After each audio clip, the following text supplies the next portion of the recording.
I'll try to give you a rundown of what I do. I'm Metin Sezgin, and I'm with the department. I'm an associate professor. Where do I come from? I actually did my BS in computer science. I'm probably one of the few people here who has a BS in computer science as opposed to engineering. At Syracuse University, then moved to MIT for my PhD, did a postdoc at Cambridge, and I've been here for 10 years. I've been running the Intelligent User Interfaces Laboratory, and we do all sorts of projects, mainly on stuff that make interaction between people and computers and robots easier, more natural, more intelligent. Our work has been sponsored by all sorts of funding agencies, including international agencies like DARPA, the European Commission, et cetera, right? So my work actually is related to the interaction aspect of computing. That's why I want to give you a perspective of where we are in terms of creating the ideal interaction paradigm. This is a historical view of the big changes in the area of computing.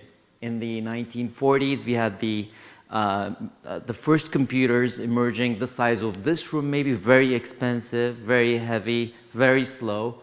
And then a revolution, computers fit our desktops at home. Another revolution, computers become portable, we can carry them around. Another revolution, now our phones turn into computers, right? Amazing, amazing progress. If you actually look at how much cheaper, how much smaller, how much faster these computers got over the time, you get, multiply all these numbers, you get 10 to the 17 orders of magnitude improvement in cost of flops per grams. That's amazing. So it looks like we made a lot of progress, right? Well, not so in terms of interaction. So look at how we interacted with all these computers starting from the 1940s till now. Even if you open up your smartphone now, you will see a keyboard. A keyboard which is basically a typewriter, which was really invented 140 years ago, right? So the guy who invented the typewriter, if he were to rise to living from dead, he would be proud. We're still using his invention. That's crazy. So we've actually made very little headway in terms of interaction, communication with the computers, right? So my goal is to build natural interfaces, easy to interact interfaces using HCI. So that's one pillar for my work, human-computer interaction. So this is the traditional human-computer interaction research. And then machine learning, which you've heard a lot about today. And then psychology. Psychology, because if you're building systems for people, for humans, you need to understand humans, and psychology studies humans, right? So my work actually sits in the intersection of all these three areas. To give you an idea of what I mean by intelligent interaction and intelligent systems, I want to quickly show you a video demonstrating the joint use of speech and sketching to create something. So this is a tool that we created with a student of mine at the University of Cambridge, a system for, I hope the volume is on over here, a system for designing urban design scenes. And this system uses sketching, as you see, and it also uses speech. So you hear the person speaking, the computer understands what's being said, combines that with what's on the page, what's being drawn, and then allows easy creation of an urban scene. Okay, so let's watch this for a while. You may notice the interaction feels fluid, right? I wouldn't say this is natural because, what's natural anyways, but it's at least fluid. It flows, right? There are three parts in driver's direction. So natural language is understood and converted into outputs. Imagine how you would do this in an ordinary computer. You would probably use something like PowerPoint to drag things together, to align them, etc., etc.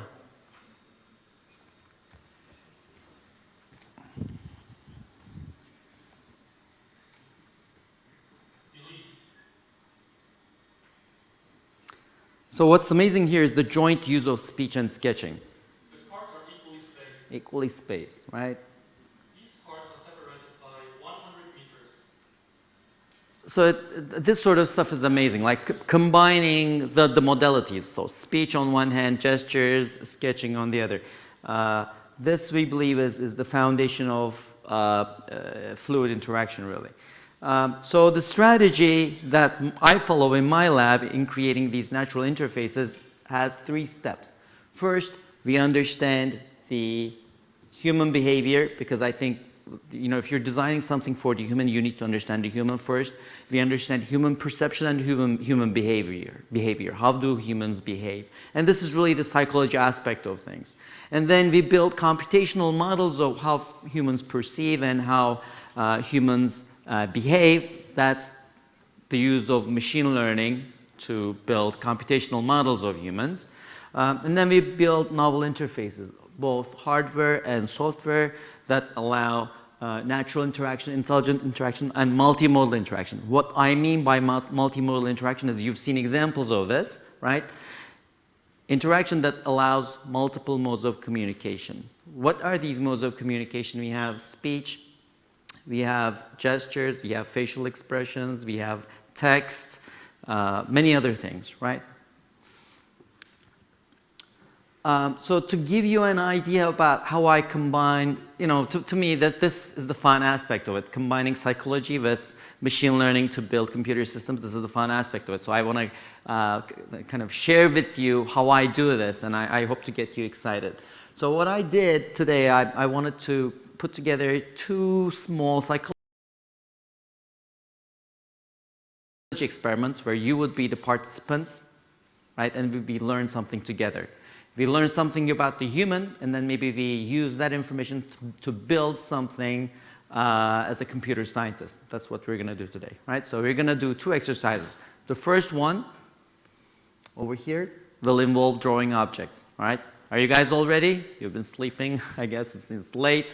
It's getting close to the time you get to food, but let's do this. I would like you to draw something, right? And I'd like you to do that kind of with your finger, kind of pointed outward. You can use the screen over here as a drawing surface, right? What's the simplest thing to draw? Sorry? A tree, a circle, a house. Hey, you know, my favorite thing to draw is a stick figure. Everyone knows what a stick figure is, right? So let's all get ready to draw a stick figure. I will be the experimenter, watching you, observing you. I'll share with you what I see. Everyone ready? Fingers up, please. Start your stick figure now. Fantastic. I should really record you guys. Can I record you? This is amazing. I should really record you. All right, get ready. Another round. Go. Excellent. I'll share this with you later on, just so you also get to see yourself. But did you realize something? Everyone did this circle first. Why? Did I ask you to draw the head first? And actually, anyone who did not start with the head, there are always a few fringe residents, right? But most of the time people start with that. And it's not because we've been taught to draw stick figures that way. It's not because I told you to draw it that way, but it has its roots in psychology. This is how we organize information. It turns out there's this effect of anchoring, which kind of tells you what order to use. Even if I were to put a bowl of fruits here and ask you to draw those fruits, you would have consistent ways of drawing them. So it looks like we have some consistency here. How can we use that consistency to build intelligent systems? Well, what you can do is, you can, once you know that people draw in certain ways, you can build statistical models of how people draw different objects. For example, in this case, how people draw resistors, wires, capacitors, etc., and build a probabilistic model for sketch recognition. Okay? Another thing you can do is, if you know the order in which people draw things, you can do what's called autocompletion. You know autocompletion from Word, right? You start typing WED and it says Wednesday, right? So it's kind of the same idea here, but for sketches. If you know the order of drawing of each object, you can then tell what partial drawings signal the drawing process of the entire object. So you can autocomplete objects, okay? So that's also another way in which you use the drawing order. What do you do with a sketch recognition system? You can do lots of things. For example, in this project, project with European partners, we used sketch recognition to build a multimedia retrieval system that's driven by sketches. So rather than typing keywords to Google, I sketch the scene that I'm searching for, and we retrieve it from a large collection of videos. All right? How did you like my first case? Right? Let's see how we're doing on time. We have time for a second case, right? The second case will be about object manipulation, which we do every day in our computers. We drag things around, we minimize, maximize windows, etc. So let's do this as well. So here, I'll give you 5 tasks. 1, dragging task. Maximization, make it large enough to be the same size of the green square, make it smaller, scroll something down, connect the two ends. So these are some examples of virtual manipulation tasks that are basically ideal forms of things you do with your computer every day. Like the chain scrolling is really a lot like scrolling through a web page, right? So what I want you to do right now, again, I want to divide the audience this time into 2, like this line and to the right will do 1 task, this line and to the left will do 1 task, all right? Those to the right. When I say go, you're going to again use your finger as a pointer and move the blue square on the red circle. The other half, when I say go, you'll make the blue square the same size as the green one, okay? Everyone ready? Fingers up, please. We'll take 1 go at this because we don't have too much time. All ready? Well, let's go. All right? All set? Okay. Anyways, I was observing you, and I have a question. I observed you, and I had some magic instruments in the room. I recorded the pathway of 1 person in this audience, and that's the path of the finger. Now I have a question for the audience. Did this path come from the maximization or the movement?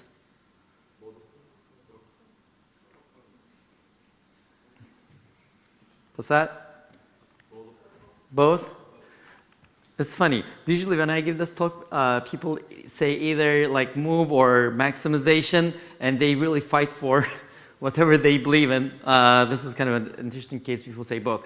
But it is both, and the reason is both tasks were designed actually by the designer of the experiment to have the same path. But now, what if I told you that I could look at you performing these operations and tell who did the drag, who did the maximization? What would your reaction be? How could this be possible? Because it looks like if you could look at the finger's path, there's no way to tell, right? I can look at the starting point. Do we really start at a different point? Turns out not a lot. The experiment was designed to produce the same path. Any ideas? Eye tracking? Have you been to my lab or what? Okay, so you've been to my lab. Yes, but that's one right answer. So if I not only look at your finger, but also look at your eyes, it turns out the eyes and the fingers have different kinds of coordination patterns for the 2 actions, right? So it turns out if you look at the distance between the eye gaze and the finger, which is shown here with the blue lines, the green dots being the eye gaze, that has a very characteristic change over time, and goes up and down for one action, it goes up and down, up and down, up and down for the other. And it turns out not just 2 actions, but the other 3, the 5 actions altogether, they have very characteristic patterns. Now we learned something about human behavior, right? I could have published this in a psychology journal. But we didn't stop there. We said, can we apply machine learning to actually build a system that can automatically recognize your intent as you're performing